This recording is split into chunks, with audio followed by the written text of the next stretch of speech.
Hello and welcome to Working with Miniatures. I'm Jim and today we're going to be building some basic storage racks things for dropper bottles. The bottles shown in this video are all from Army Painter.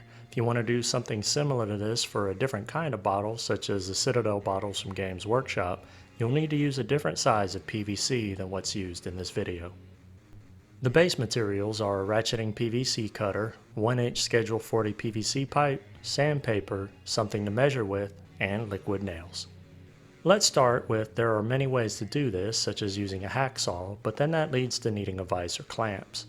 Or you can get into the big equipment like a bandsaw and churn out pieces in quick assembly line fashion. But the focus on this video is to keep the cost low and keeping the materials to a minimum, making the steps more accessible to a larger audience.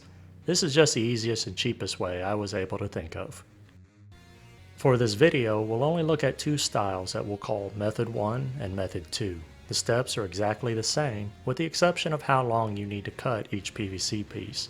These steps will consist of 3 tasks. 1. Measuring and cutting the PVC. 2. Sanding the PVC pieces. And 3. Adhering the PVC pieces. For cutting the first method, I measured 1/2 inch and then cut this with the PVC cutter. I find that it helps if you squeeze the blade enough that it just barely bites into the pipe, and then twist the pipe with your hand to gouge a slight groove all the way around, before finally cutting through. This gouge will give the blade a path to follow, leading to a straighter cut in the end.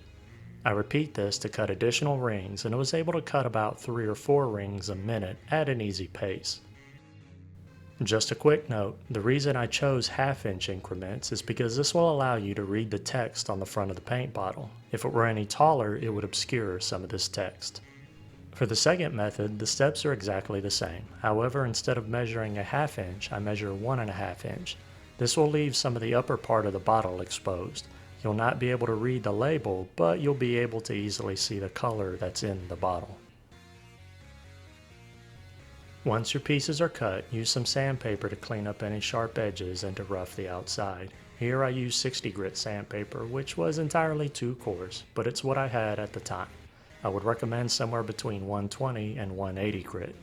I also recommend sanding outside due to the amount of dust this can create. And finally, I recommend wearing eye protection for this. The reason you need to sand the PVC is so that the adhesive will be able to stick well to this plastic. Without the sanding, the surface isn't porous enough for the adhesive to make a strong bond. And yes, I'm using super glue here despite me suggesting not to use it in the materials list at the beginning. This is because this was only me testing how this would look. Super glue is strong enough for the test run but tends to dry brittle, so if I dropped the finished product it would likely snap apart. Liquid nails just bonds better on plastic. For the 1/2 inch rings, I glue these pieces together in triangles and then glue 3 of the triangles together. You don't have to do it this way, and I've even thought of gluing them in circles on a Lazy Susan, with a cup in the center to hold my brushes. But I chose this as my test configuration, and I could easily move these around for different options, and then I could glue them in place permanently once I figure out how I want it assembled. I had most of an empty can of spray paint left and with just enough to cover the 1/2 inch PVC, so I went ahead and finished off the can. I also decided to use some cardboard from a box of 24 count cans, and then trace the outline and glue it to the back of the 1.5 inch pieces. The reason I did this was if this wasn't going to be hung on a wall and would be freestanding on a desk or shelf, having a back would be helpful so you don't accidentally shove the paint bottle out the back of it. There are a ton of different ways to use PVC to make dividers like this, such as making step tiers as seen here, but this of course leads to other materials and more tools or work. For the second tier here, I used a 1/2 inch XPS foam that I cut to size using a box cutter, but you could also use 1/2 inch plywood as well, and if you have a Home Depot or Lowe's, they'll generally cut the wood to size for you after you buy it, but I'll let you come up with the fancy ideas. For a quick cost analysis, if you had to buy all the tools and materials, $40 would get you everything for 240 1/2 inch rings or 80 1.5 inch rings.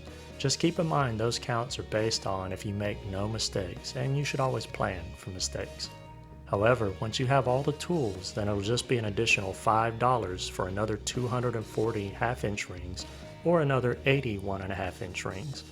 At some point you may need to buy more sandpaper, adhesive, or even a replacement cutting blade, but that shouldn't be a problem unless you are cutting a significantly large volume of PVC.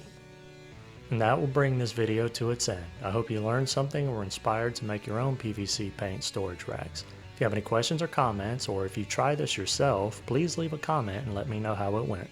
And if you like the content of this video and would like to see more, you can easily support this channel by liking, commenting, sharing, and subscribing.